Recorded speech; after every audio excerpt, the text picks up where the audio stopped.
Welcome to Rooted and Unwavering, a podcast and radio show which features leaders from all walks of life in conversations about courageous connectedness.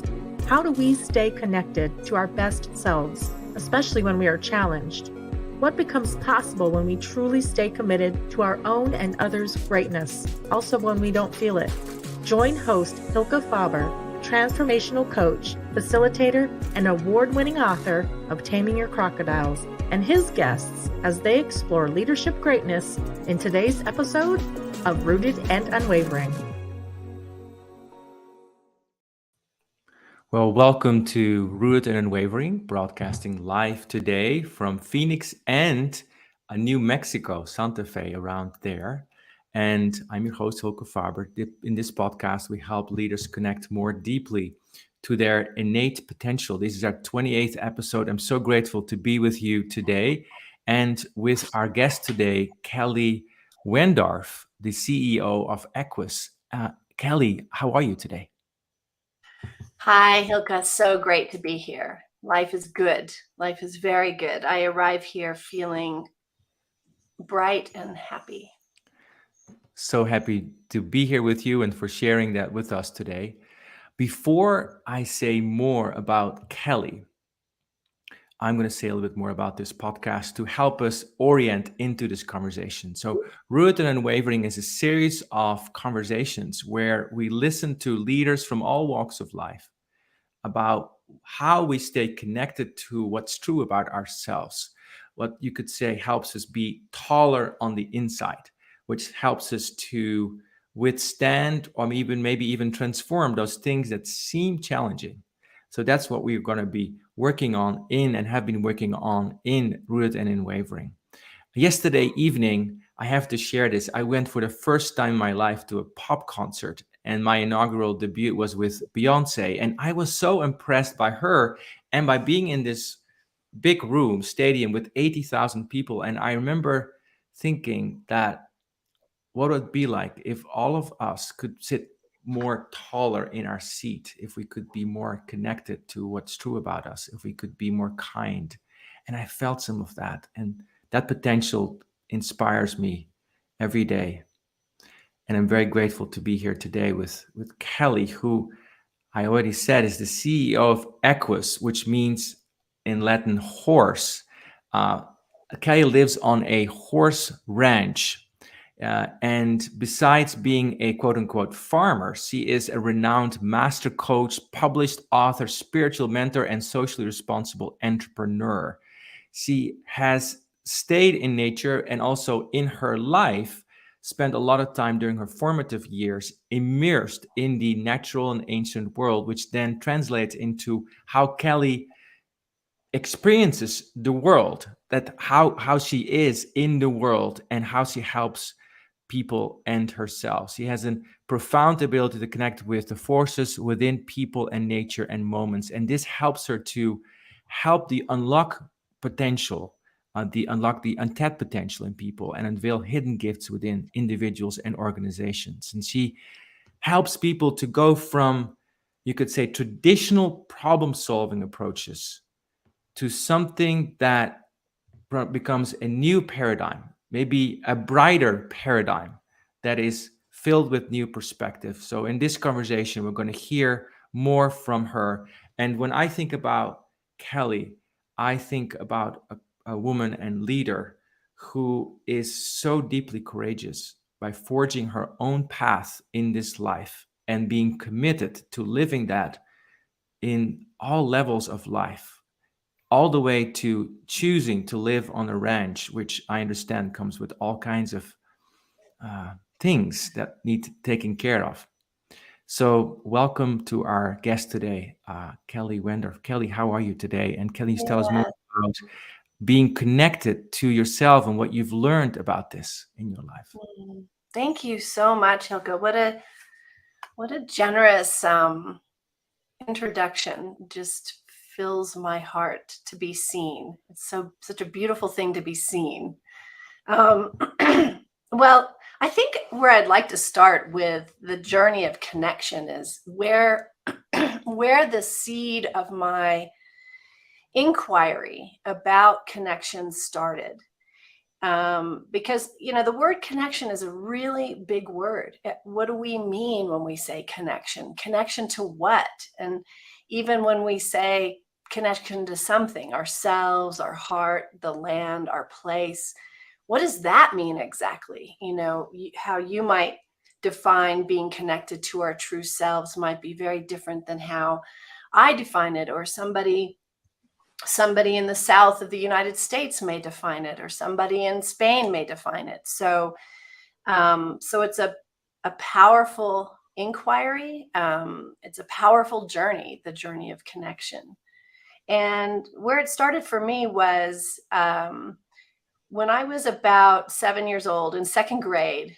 My father is an archaeologist. He ran the Laboratory of Anthropology here in Santa Fe, New Mexico. He was on Leakey's team to find Lucy. Her name was Lucy, which was a skull that represented sort of the missing link, the air quotes missing link of our evolution. So he was a pretty celebrated man and scientist, and he was really dedicated to his work, which meant that the only time I could see him was if I was out in the field with him. And when I was 7 years old, excuse me, I've got morning voice, my father met us in Ethiopia. And we were out there for, I think, a couple of months. My brother was very tiny, 4 years younger than me, so he was about 3.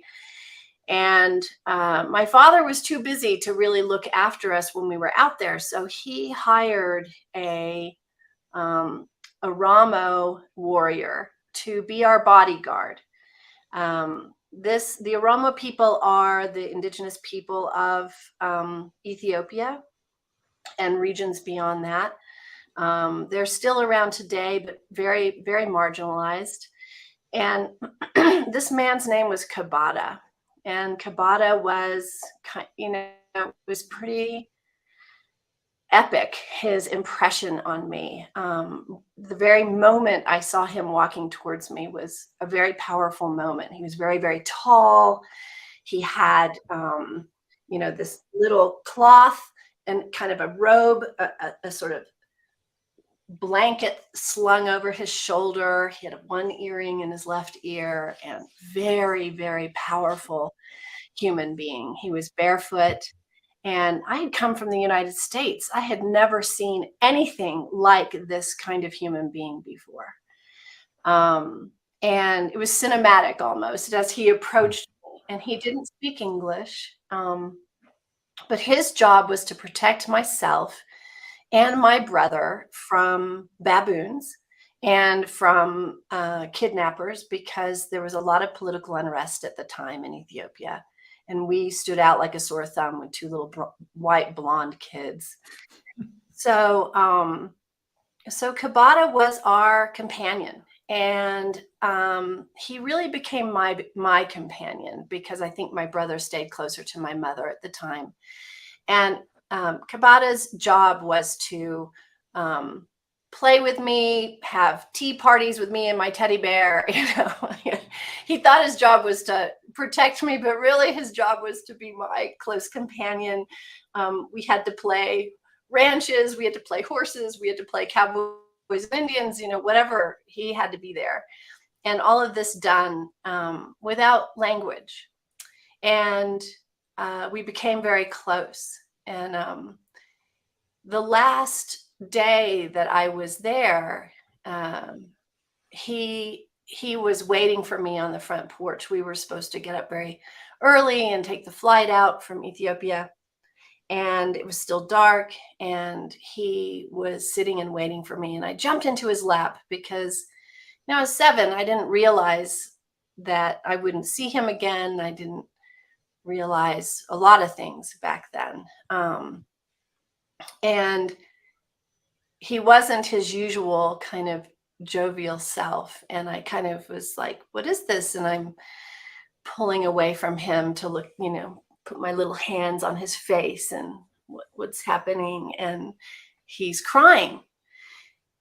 It was a very powerful moment. I had never seen a man cry. I had never felt the kind of unconditional sense of belonging that he embodied with me. Because he was indigenous and part of another kind of a whole other paradigm, a paradigm that is embedded in connection to place, connection to each other, connection to self, connection to spirit, connection to all the animals and plants and trees. All of this is embodied in Kabata. And, I didn't realize it at the time because I was too small, but our interaction was downloading into my little body brain a different way of living in the world. I was literally, my neural networks were being informed by a way of being that was not a part of contemporary colonized culture. And so in that moment where he's crying and he is feeling the rip of our connection because he knows I'll be leaving, it was a little bit like, this sort of epic moment in the Matrix where Morpheus meets Neo for the first time and he offers Neo the red pill or the blue pill. I forget which one's which, but you can take this blue pill and see the truth, or you can take this red pill and live as you have and never know the truth. And Neo, of course, takes the blue pill and everything kind of unfolds. It was like that for my psyche in that moment. I could have somehow, my little spirit could have chosen to not know what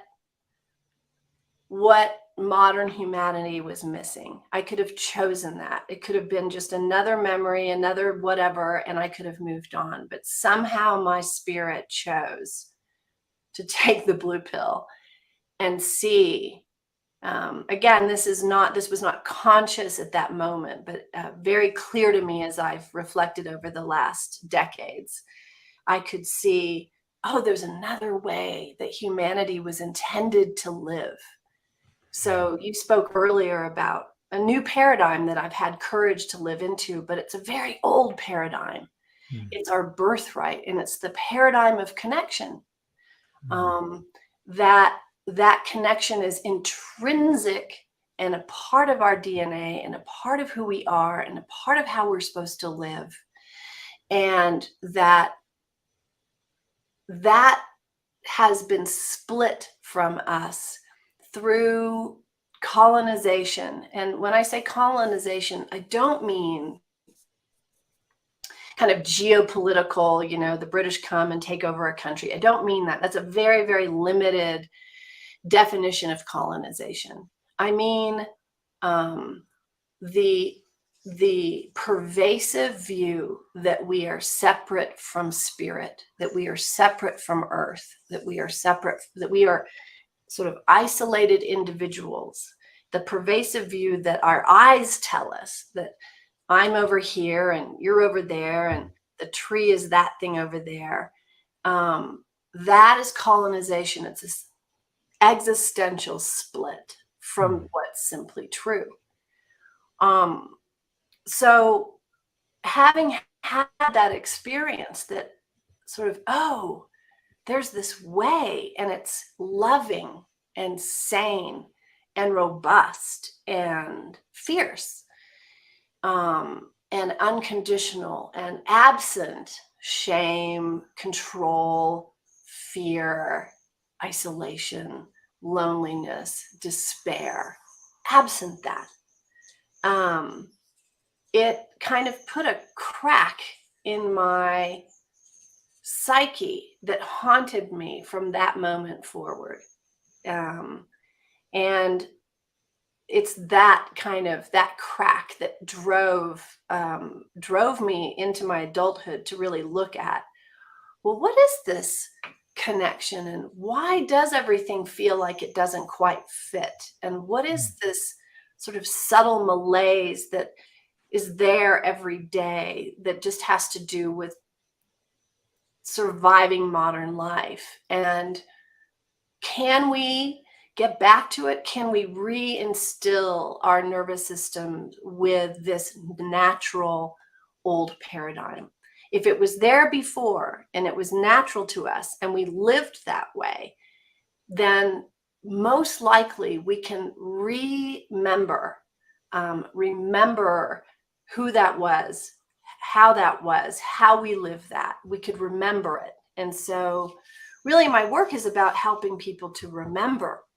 And when I use the word remember, it's not just like remember in our brains, because we don't even have, it's so far away, 6,000 years ago, or when some of the kind of entrenched thinking around separation started to take hold. So we don't remember, but it's in our DNA somewhere. So when I say remember, it's more about embodiment. And I think one of the reasons why this concert you went to last night was so powerful is you have this felt embodied sense of our collective and how powerful that is. And so it's really about, my work is about identifying this sense of disconnection and helping to bridge and remedy that through different embodiment practices. So I've said a lot, but Thank you, Kelly. Thank you for that. Thank you for that. I hear Kabade, you say? Kabada. Kabada. I sense him here with us today. I sense him here, and as you're speaking, Yes. he may be smiling, but you probably feel more. I feel he's smiling. Say more about the work of remembering. And it's interesting as you talked about that, because when I heard you say remember, what struck me is there's like all members of our nervous system, all members of our being that are being reunited, reconnected, plugged in, you could say. And yes, that is part of the experience that I had last night at this concert with Beyonce and when I walk in nature. So I'd like you to talk a bit more, Kelly, about your journey of remembering and forgetting, because it seems to be that way. So tell us a little bit about your journey of remembering and forgetting and remembering and that. Can you tell us about that? Yes. And I love that you say forgetting. I just love that, because the fact that you ask about forgetting says to me that your brain is already very decolonized, because you embrace the fact that forgetting is part of the remembering. A decolonized brains can hold paradoxes and seeming contradictions and doesn't have this thing about right, wrong, good, bad. So I just love the forgetting question. Thank you. And I will get to that. And I also love that you talk about remembering in the audience.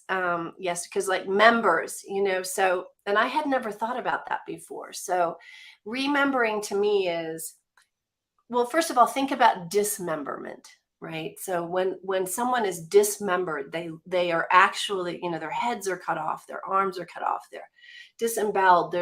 We have this long history of dismemberment that took place, during this 6,000 year arc. Some of it quite literally, right? When we as a species started to have war with and take over other peoples. So there was dismemberment, but there was also dismemberment, splitting up of communities, people feeling disconnected from their spirit, from land, from place, from family. So dismemberment can be looked at as something very literal, like what we see with, police brutality and all these sort of symptoms we're seeing now. But it can also be seen as metaphorical, like, all these other ways that we are dismembered. So, so for me, the remembering, for my personal journey of remembering, there had to be a forgetting. It was very much a part of the journey. Why that is, I'm not altogether sure. one could argue that we were never meant to forget in the first place, like Kabata. But life is always evolving and growing and transforming and changing. And so maybe there is a part of this evolutionary cycle that we're on that is that the forgetting makes the remembering a stronger membership to connection. I don't know, but that's what I would suspect. So, 7 years old, fly back to the States, back to racism, back to sexism, back to misogyny, back to, violent practices of parenting, right?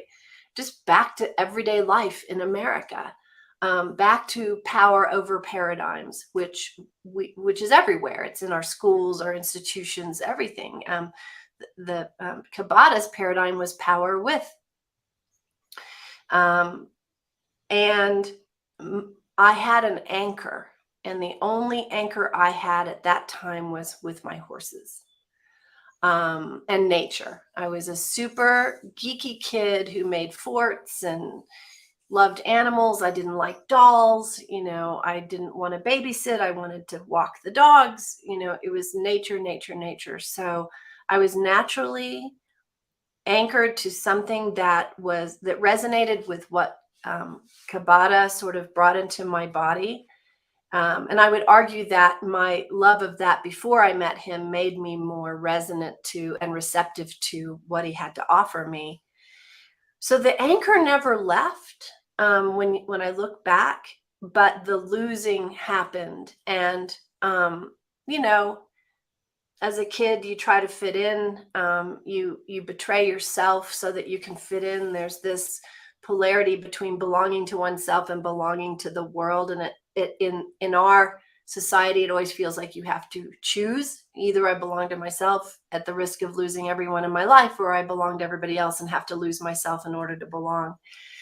So there was a lot of kind of, trying to belong, and the awkwardness of middle school and high school, and the pain of not fitting in quite, because I had already seen so much. I had this very unconventional childhood, kept reinforcing a desire to keep trying to belong to something, but it wasn't what I needed to belong to. I didn't need to belong to the cheerleading group or whatever it was that just felt like even though I kept returning to the anchor, through nature, through backpacking, through horses, and thank God I never let go of that. There was a while where I would say I was most asleep. And that was when I was in college and just out of college, and trying to get a job. I had like some pretty high profile jobs that I did not deserve at 21 years old, So I was in the radio business. I was in the marketing. My boss was the former founder of MTV. It was a really intense, fast life. People had lines of Cokes on the table. I wasn't that person, but I was in it. And I was chasing what I thought I was supposed to chase very, very hard. And I'm a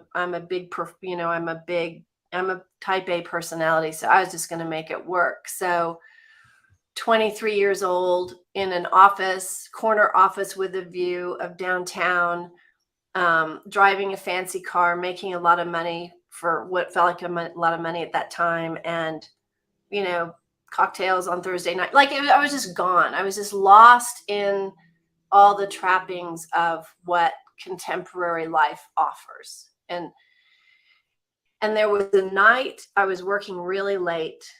And at that time I didn't have my horses anymore. I'd left my family ranch. So I was in the city. I was disconnected from nature. I think my only anchor at that time was a cat, and then I went running every day. And I'm sitting in my office, and I'm looking out at the downtown skyline, and I'd just been hit really hard emotionally by my boss. And I just it just hit me. It was like I'd surfed to the end of the disconnection internet, you know, and I saw it was just like if I kept going down that road, I would just be the living dead. I just knew it. And so fortunately for me, like the forgetting had at least the big forget. Now there was plenty of times later in my life where there was lots of forgetting and throwing away, you know, just like, no, I'm not gonna forget this stuff. It's too hard or whatever. But yeah, that was a big moment. And you know, fortunately I had a friend who knew me, and I called them up. It was like 8 p.m, and he just said, yeah, like if you really followed your heart, what would you do right now? And that was such a great question, because it was like I had to drop into something here that had been awakened a long time ago that still stirred. And it asked everything of me in that moment. It was quit your job, leave the city, move back to Santa Fe, start your own business, leave everything you know behind. You might go broke, you might be a bag lady. That's what it asked. But I didn't really have a choice, because I was getting sick and I was getting chronic fatigue and my hair was falling out and all this stuff was happening. And so, you know, so I moved back to Santa Fe, and I got horses back into my life again. And I opened a riding school, and I had to work part-time as a gardener and in a dress shop to like pull it all together. And people thought I was crazy, and I lost a lot of friends. And, but my life started to feel more true. And just, you know, from then on, the anchors got stronger, but the waves of forgetting, remembering, it's sort of like a song, right? Like there's pauses between the notes, and it was kind of like that. And I would say over time, forgetting, I have seen, provides powerful initiations, powerful waking up, invaluable lessons. It re-strengthens my devotion to living a life of connection.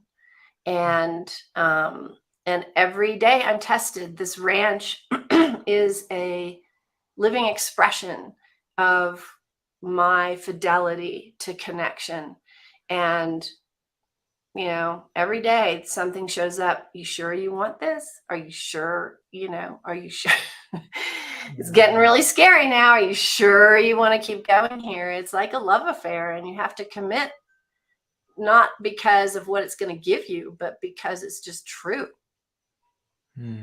Not because what it's going to give you, but just because it is true. What's true? What's true? Yes.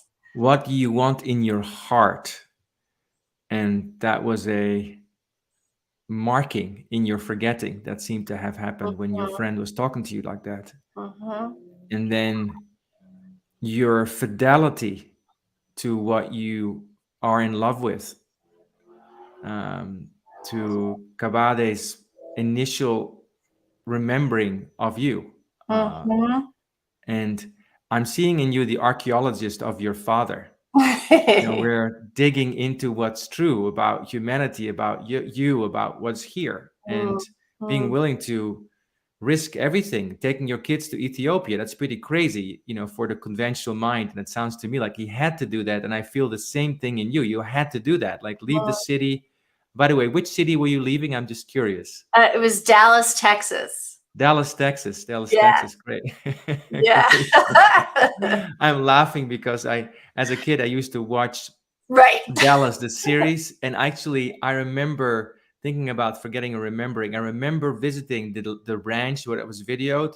And this ranch looks so big on the TV screen. And actually, when you visit it, it's all miniature. It's all about optical delusion. Yeah. And when I hear about your story, it feels like you stepped through that optical delusion in a way, and you helped to you let yourself see what was true, and then ready to give it all. Ready to give it all. And I want to explore this more with you, this fidelity to truth, how you inspire yourself into that, and how do you help others, first of all, remember what's true about them, and then thinking about how do you kindle that fidelity, because it requires fidelity in the candy store of modern life that pulls us Yes. into all kinds of trappings, as you use. Yes. I love the word trappings that you use. Lots of trapping. We're going to take a break in a moment, and after the break, we're going to explore this more. This how do we fall in love with what's true, Mm. and then what's happening with our fidelity to that and the giving to that, and how can we apply it as leaders? Because not all of us are going to be living on horse ranches in Santa Right. Fe. There's people Right. who live in Manhattan, or they live in Dallas, or they live in Phoenix or San Francisco or Amsterdam or Zimbabwe somewhere, right? We're Right. going to be living in different places. So we're going to explore this a bit more after the break. Wonderful. I've been having a delightful conversation with Kelly Wendorf so far, of our CEO of Equus, in our 28th episode of Rooted and Unwavering, celebrating what is true and how do we root ourselves into that. See you after the break. You are listening to Rooted and Unwavering, presented by Growth Leaders Network, the leadership, team, and culture development company. If you would like to learn more about working on connectedness for yourself, your team, or organization, please contact Growth Leaders Network on LinkedIn. And now, back to the show. Back to Rooted and Unwavering. I'm speaking to Kelly Wendorf, the CEO of Equus, which is my view, a wisdom company that helps you to connect more to what's true about you through nature and all kinds of other modalities, and not in the least Kelly's wisdom in itself and the people that she brings with her team. So Kelly, you're telling us about this falling in love with truth. So how does that happen because you've worked with so many people over the years? How does that happen? And then how do you develop fidelity to that? Okay, great question. And please keep me on track, Hylke, because there's just so many places we could go together. And I just am so appreciating the depth of this conversation that, it just shows how much beautiful space you hold. So thank you. Earlier I had said you have to fall in love with truth, connectedness, however you call this, one calls this, for its own sake.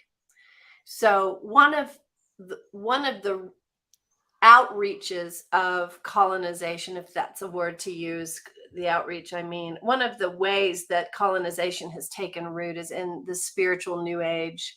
I call it the spiritual New Age industrial complex because it's become such a thing.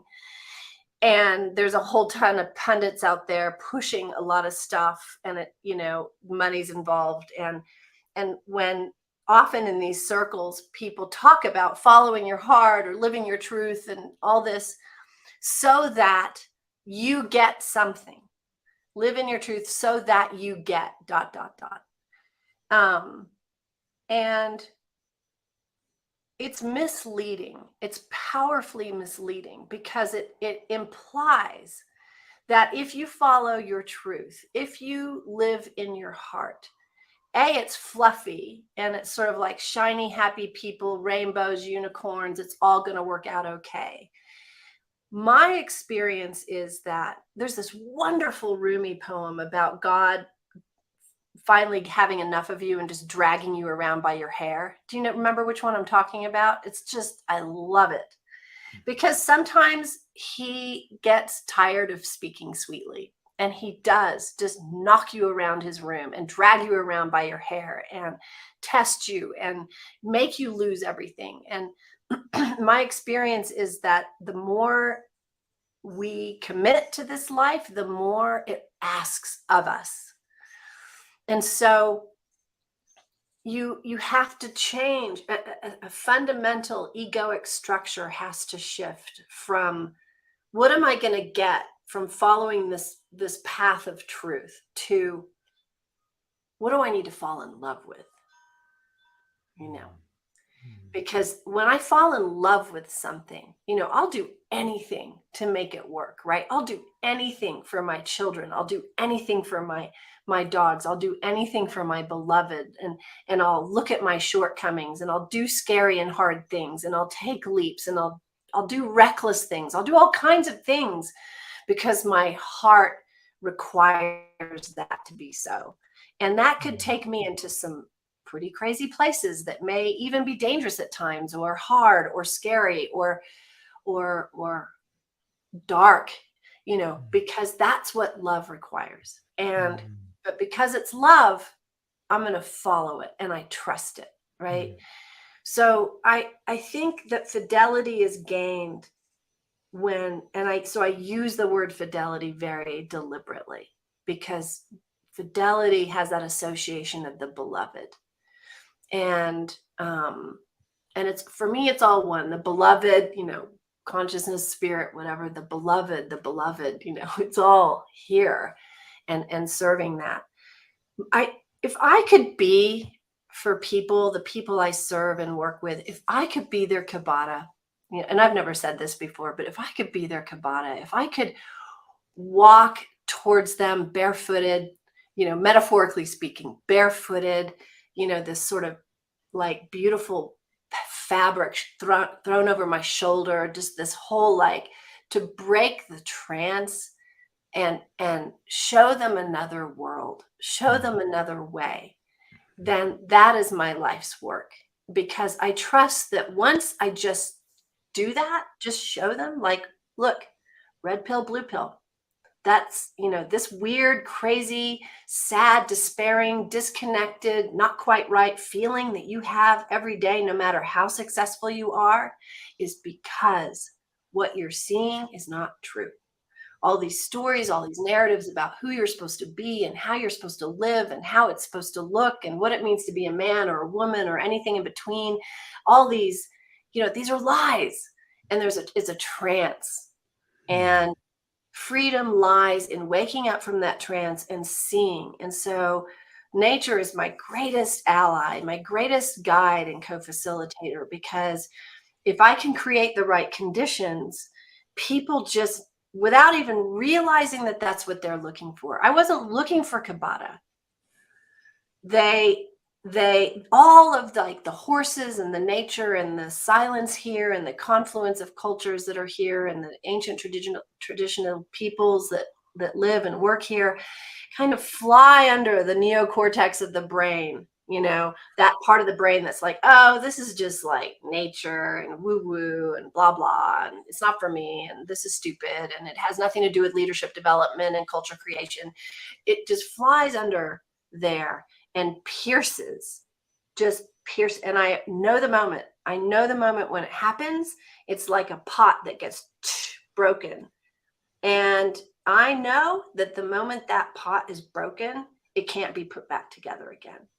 And they may spend, just like me, the better part of their life forgetting, remembering, but they will never, ever fully forget.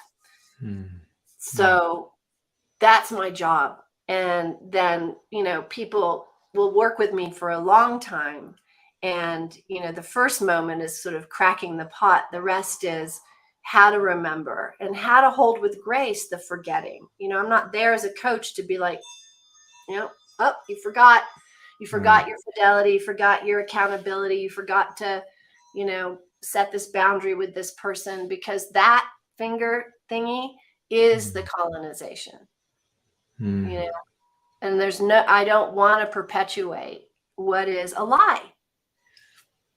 So my job is to hold the forgetting and the remembering and run alongside and have the courage to be with folks when they are forgetting and be in that forget space and the darkness that's associated, or the temporary elation when one forgets. Oh, it really does feel good to be reunited with my alcoholic husband, that it's also so important. Whatever their journey is in that forgettingness is also holy. So, Thank you for that. I am struck by the breaking of the pot, and then you can never put the shells back together. And what I'd like you to speak more about is this: not everybody gets to go to Ethiopia and meet Kabare or Ikebana, right? Not everybody gets to go to Santa Fe and spend time with horses and be in a very powerful, natural, cosmic spot, you could say. mm, You know, mm, mm, in there's I think 8 billion of us. Some of us will be in our whatever we are for the rest of our lives. So, what is that sense? How would you describe that sense of being true to yourself? Because you experienced it, interestingly, when you were in Dallas, sitting in that yes, office, right? yes. So, what happens within a person when that happens?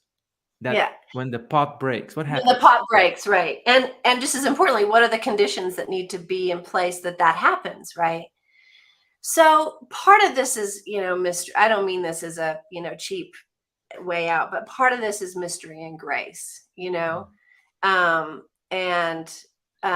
of this is mystery and grace, and part of this is the pot cracking can happen when you listen to some amazing piece of music, right? The pot cracking can happen when you give birth to a child or you lose somebody prematurely to death. It can happen really anywhere. It doesn't have to happen in this kind of romantic, out in Ethiopia in the mountains of Santa Fe kind of thing. It can, so yeah. So you want to look for it anywhere that it can happen in your life. Yes. And the remembering, or the way we tend to this fidelity, for me, is nature, horses, mountains, but maybe it's music, maybe it's dancing, maybe it's, you're a producer of music and there's this like unbelievable connection that you feel when you've just got just the right kind of things blended so that the right sound happens. Making an amazing business can be that kind of experience. So it is unconditional. It's an equal opportunity employer. That's lovely. I love that. I love Yeah, an it totally equal opportunity employer. I want is. to go a little deeper into the requirements of the heart, but before we do that, I'm curious about this word colonization, because I heard you use it several times, and Yes. you very so eloquently described how it's not the geopolitical colonization that we think about when one country takes over another, or one culture maybe takes over another. What is it that you are speaking of, and why do you use the word colonization? Because I have a sense there's a deep meaning behind it that probably is helpful for us to hear. It's an attempt that I'm making to articulate the trance that we are under right now. And it's very hard to articulate because the colonized mind doesn't see itself, because it's the soup we swim in, it's the waters we swim in, so we don't see them. Colonization kind of found its birthplace when and there's a few theories about this that are interesting. Okay, so one theory is that there was a point in human history when a lot of natural disasters happened, and it created a traumatic schism between humans and nature. And this makes sense to me. Plus, it's a very compassionate kind of viewpoint, you can imagine, like, you are worshiping Mother Nature, you're worshiping Mother Earth, you honor Mother Earth, you honor your connection, and then a tsunami wipes out your whole village, or a volcano, wipes out your whole society. Well, suddenly we're not feeling so connected to Mother Nature so much anymore. And that, I think, is probably one of the more viable explanations, that through that trauma, through that collective trauma, we started to see ourselves as separate from nature, and separate from a scary god that could smote you or smite you, and that we had to control nature, and we had to worship God so that they didn't do that to us again. That is so understandable. No wonder we got lost collectively. The power over paradigm, which is also colonization, wants to have control over things it can't control. And it's very fear-based. And so I use this term power over and colonization a little bit interchangeably to say that, about 6,000 years ago, we were traumatized. We became afraid. And in becoming afraid, we separated from everything that we were connected to. And that separation perpetuated itself for thousands of years. And the form of that separation shows up in parenting, in medical practices, in how we treat minorities and people who are weaker than us, how we treat women, right, wrong, good, bad, shame, judgment. All of that is kind of the big soup of colonization. When you find yourself saying, I should, even that word should is a colonized mind using the word should to assert that you need to do something or else you're bad, or else whatever. Anytime you find yourself judging yourself, anytime you find yourself othering in some way, because as the world evolved, we had the power with, then we had some collective trauma incident, then we have power over. Now we have power with and power over.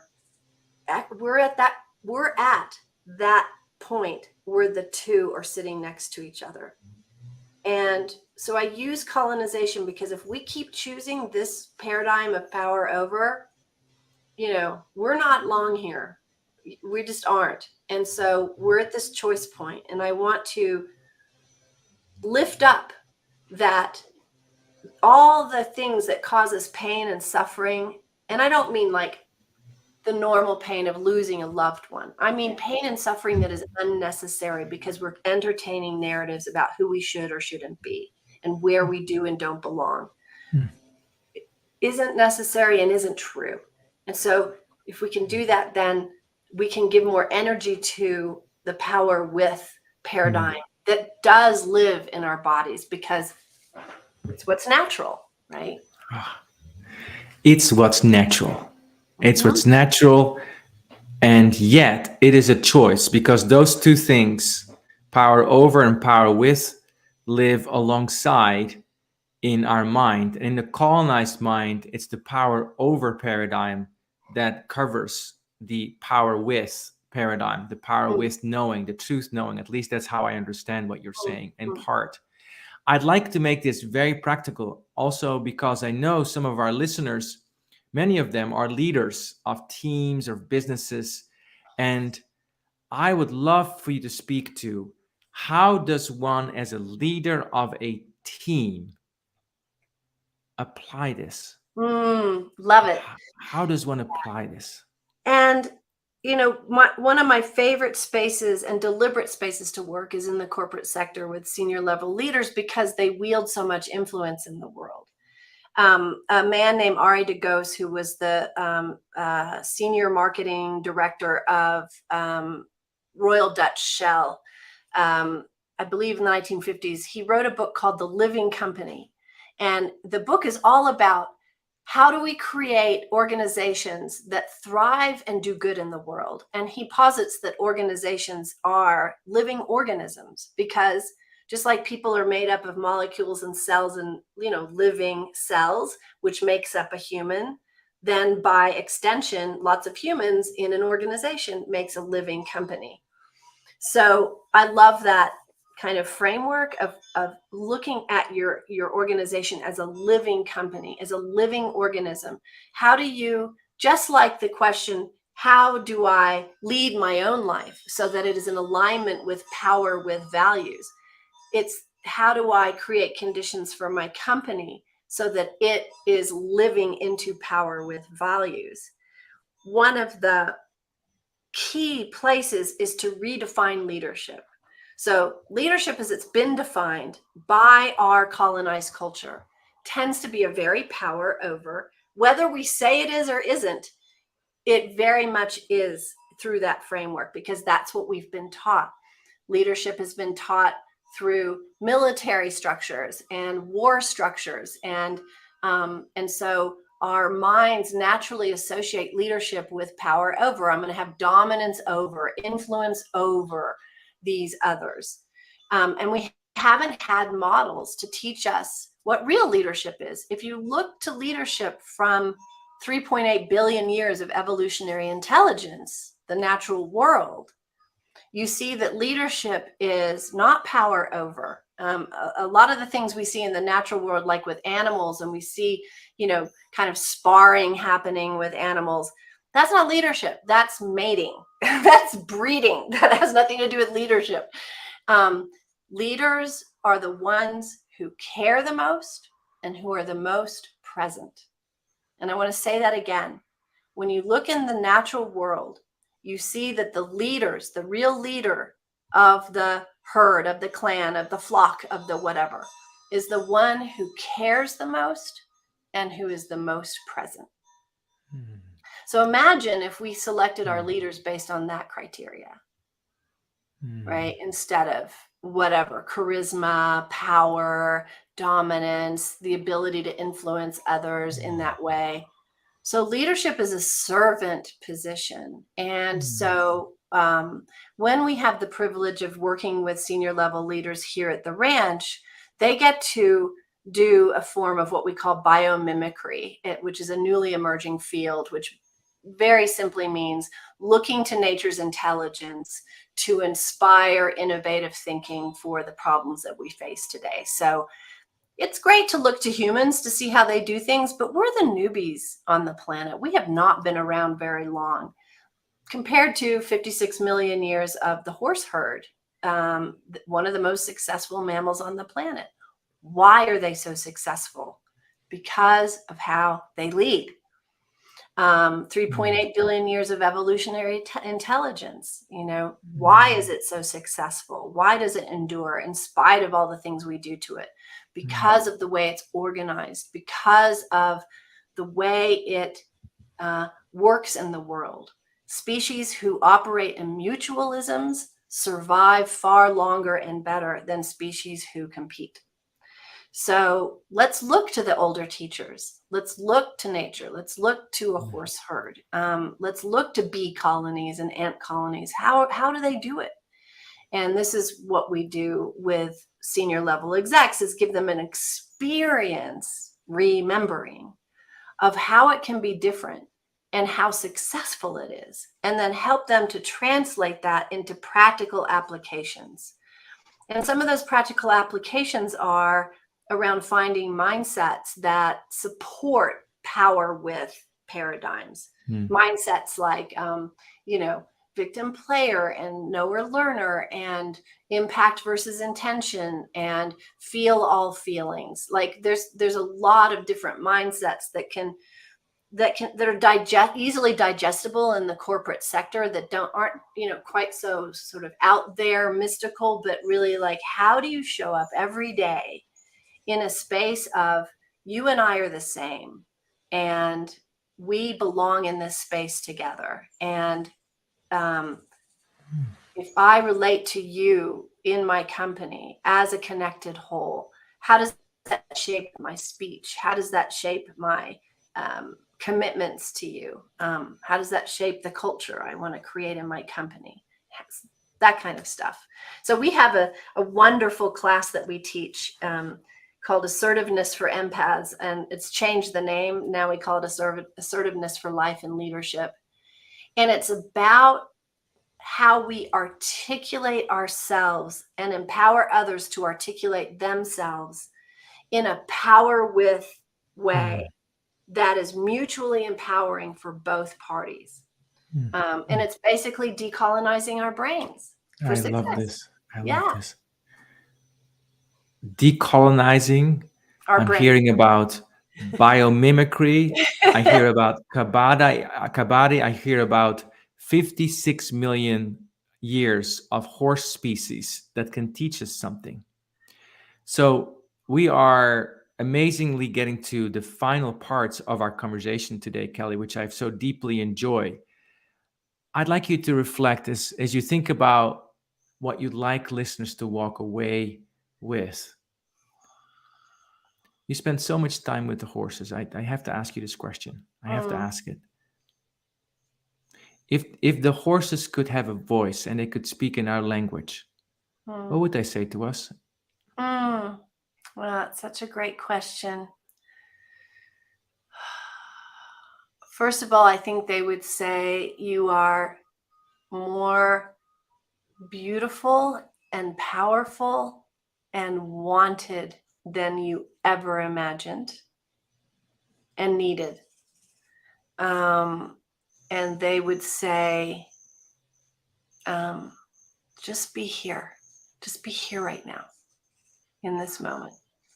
Beautiful. Just be here right now in this moment. And I loved in this conversation that the requirement for a leader, in a power with leader, is presence and care. Yeah. Being here with.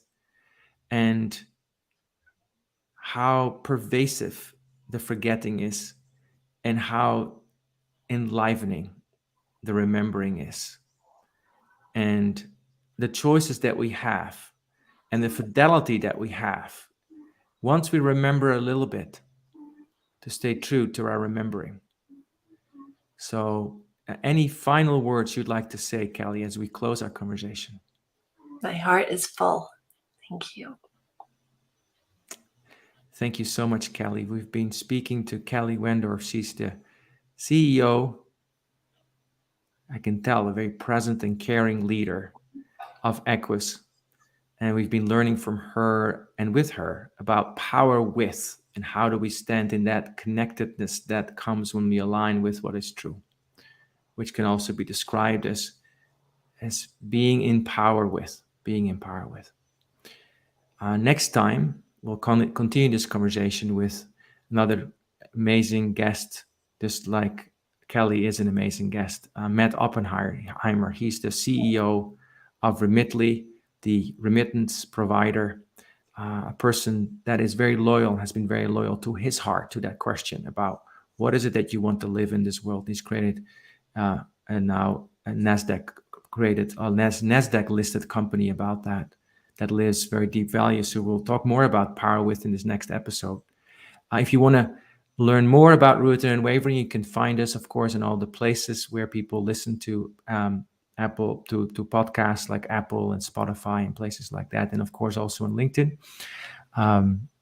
This was our 28th episode. You've been listening to Rooted and Unwavering, where we help leaders connect more deeply to their innate potential. I'm your host, Hylke Faber, and see you next time. Thank you.